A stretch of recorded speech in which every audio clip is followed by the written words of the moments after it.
guys come join me?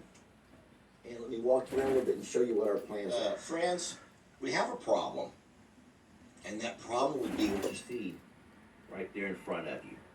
The goats have gotten very lazy on us. They know that every day I'm going to walk out with a feed mixture for the ostriches. The adults can eat up high, which makes it easy for them, but the babies still eat low. And so the problem is the goats are waiting. They're sitting around. They're not foraging. They're waiting around for me to bring out the ostrich food, and then they're going over there to pretty much take it away from them. The ostriches are trying to hold their own, but they're just not quite big enough and scary enough to do that yet. And so our goats are sitting over here filling their bellies every morning, and then laying around the whole rest of the day, not having a need to go out there and do what we brought them over to do, which is forage, which is live their best life. And so what we're going to do today is something that I was thinking about, something that you guys advised me to do, and we're going to put it to the test. So let me, instead of talking about it, let me just do it and see what happens. Let's say real fast, the comments were pretty evenly split. A lot of folks advised me to build a gate to put over our little doggy door right there. Sweetie. And even though that might end up having to be the case, I'm going to try something else first.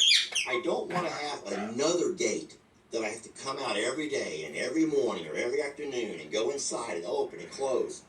I already have a different system that I would like to try first, and before I end up going and trying to build me some kind of a gate there for their dogs. So let me explain how this is going to work.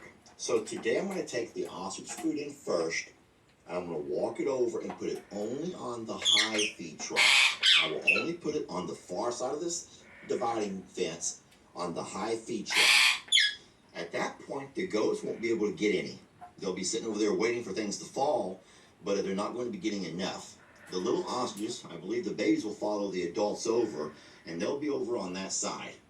At that point, I'll come back in, pick up my goat mix, the goat feed. I'll shake that bucket, and I believe the goats will all run out to follow me out of curiosity. Once they come out of there, I'll feed them along through here, nice and low. I'll walk back and close this little dividing gate. Once I close the dividing gate, I'll simply take a couple of those feed troughs, the high ones, and put them down low for the babies. That's the plan.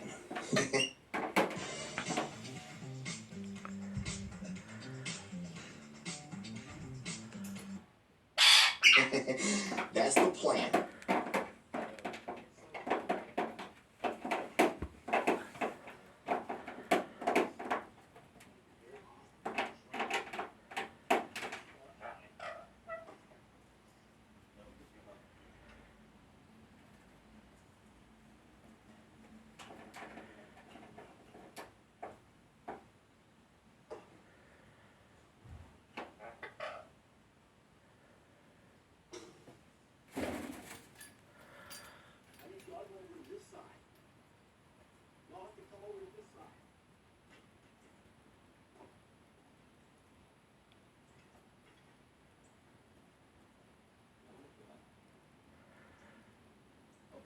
This is not going to work. I need these guys over on this side.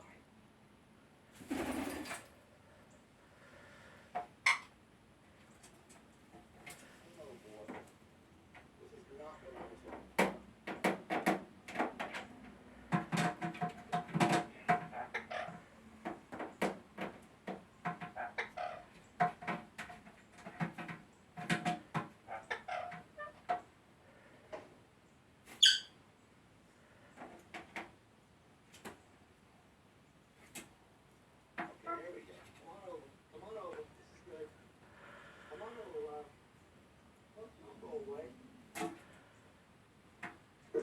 That's my phone. Stop it.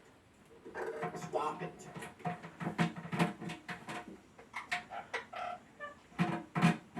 Alright, so this is actually not too bad over here. That didn't work out near as bad as I was afraid. The ostrich babies are already eating off the ground right there. I don't know why they won't eat out of the container. But it is what it is. That right there feels pretty natural to them to eat off the ground. So that's fine. Over here, and they're nibbling on their brains, and they're not bothering anybody, or they're not being bugged by anybody. Hey, Mr. Huck. Now I want to show y'all what's kind of sad. Can I have a peek there, Leonard? You see, the goats don't get much grain, guys. They don't need much grain. All that they need is found right there down that trail into those woods.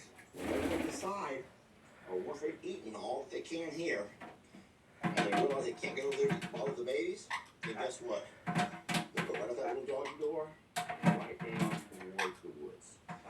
And that's what we have to have happen every single day. That has to happen every single day. If not, they would eat and fill up and then lay around the entire day and do nothing. And look at our leader. Isn't that what you want a leader to do? Oh my God, are we going to be able to watch true leadership in action? Can't we all learn something from this little guy? Listen to me, guys. He gets it. He gets it. Thank you, Mr. Huck. I am so proud of him. Now everyone else is saying, wait a minute, Huck. There's grains over here. And he's like, we don't need those grains. We have Mother Nature's goodness. Daddy just told us so. And he's right. There he goes. There he goes. Well, Aaron might go. Zachary might go. But Mr. Huck is a trailblazer. He's leading the way. Mr. Huck, the trailblazer, is leading the way. Now he's either going to forage, or he's going to the road to hope that Miss Pat might come out with some snacks. That we don't really know for sure what he's up to. It might be a foraging adventure, or it might be going to the road to beg for snacks from Miss Pat, because that does happen. All right, well here we go. Look at this. Look at this, my friends. I am so glad you get to see that in action. Mr. Huck being a true leader. They've all eaten. I can come back to open this gate. Trev. Latch it back so Trev. it goes accidentally. Trev. Both pastures have access Angry to bird. fresh water. Are you an angry bird? And now, the babies have already eaten. Are you an angry bird? They can wait around and nibble off some stuff. You an angry bird? Babies. Woo! Sexy boy. Eat when we feed everybody. Sexy boy. Yeah. Don't mind they're all waiting around 15, 20, 30 minutes while they eat. But after this, it's going to be on them because you can't keep the goats locked out of here the entire day. I mean, I could, but that would leave the ostriches trapped in here the entire day, and they want to be able to have room to move around, I would think. You'll also notice there's a lot of food being dropped along the ground over here. So that might make it to where the goats still refuse to go off and